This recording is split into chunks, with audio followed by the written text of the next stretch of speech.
ഇന്ന് നമ്മൾ വളരെ ഹെൽത്തി ആയിട്ടുള്ള ബ്രേക്ക്ഫാസ്റ്റാണ് കാണാൻ പോകുന്നത്. ആദ്യം നമ്മൾ ശംഖുപുഷ്പം എടുക്കുക, നന്നായിട്ട് വാഷ് ചെയ്തിട്ട് തിളച്ച വെള്ളത്തിലേക്ക് ആഡ് ചെയ്ത് കൊടുക്കുക.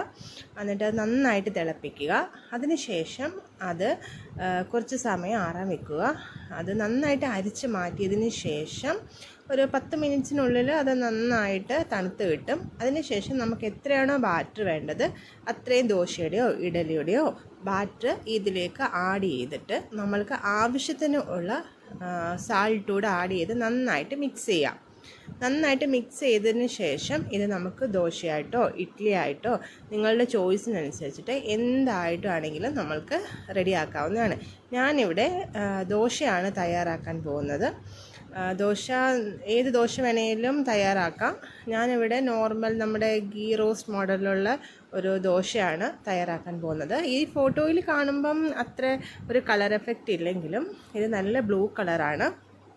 നേരിട്ട് കാണുമ്പോൾ അത് നല്ല ഇതാണ്. കിഡ്സിനൊക്കെ വളരെ ഒരു അട്രാക്ഷൻ തന്നെയാണ് ഈ ദോശ. അത് ഹെൽത്തിയുമാണ്. അത് എല്ലാ കുട്ടികൾക്കും ഇഷ്ടപ്പെടുകയും ചെയ്യും. അത് കഴിഞ്ഞിട്ട് നമ്മൾ കുറച്ച് ഗീയും കൂടി ആഡ് ചെയ്ത് കൊടുക്കണം. അത് ഓപ്ഷണലാണ്. കിഡ്സിനൊക്കെ ആകുമ്പോൾ ഗീ നല്ല ഹെൽത്തിയാണ്. അതുകൊണ്ട് ഞാൻ കുറച്ച് ഗീയും കൂടി ഇതിലേക്ക് ആഡ് ചെയ്തിട്ടുണ്ട്. അത് നമ്മൾക്ക് സോഫ്റ്റ് ആയിട്ടുള്ള ദോശയോ അല്ലെങ്കിൽ നല്ല ക്രിസ്പി ആയിട്ടുള്ള ദോശയോ എങ്ങനെ വേണമെങ്കിലും തയ്യാറാക്കാം. നെക്സ്റ്റ് നമ്മൾ റോസ് ദോശയാണ് തയ്യാറാക്കാൻ പോകുന്നത്. റോസ് പെറ്റൽസ് എടുത്ത് നന്നായിട്ട് വാഷ് ചെയ്ത് നല്ല തിളച്ച വെള്ളത്തിലേക്ക് ആഡ് ചെയ്ത് ബോയിൽ ചെയ്യാൻ വെക്കുക. കുറച്ച് ടൈം എടുക്കും. നല്ല സിമ്മിലാക്കി ബോയിൽ ചെയ്യുക. അത് പെട്ടെന്ന് ആ കളേഴ്സ് ഒന്നും വരത്തില്ല. കളർ കുറച്ച് ടൈം എടുത്ത് തന്നെ നല്ല കളറാകുകയുള്ളൂ.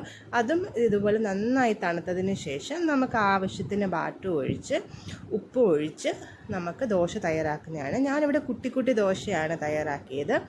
അതും ഈ പറഞ്ഞ കൂട്ട് കുട്ടികൾക്ക് വളരെ അട്രാക്ഷന് വേണ്ടിയാണ് കുട്ടി ദോശ തയ്യാറാക്കിയത്. ഇതെന്ന് പറഞ്ഞാൽ കാണുമ്പോൾ അത്ര വലിയ കളേഴ്സായിട്ട് വരില്ലെങ്കിലും നല്ല ഫ്ലേവറും നല്ലൊരു റോസിന് നല്ല സ്മെല്ല് തന്നെ നമുക്ക് കിട്ടും.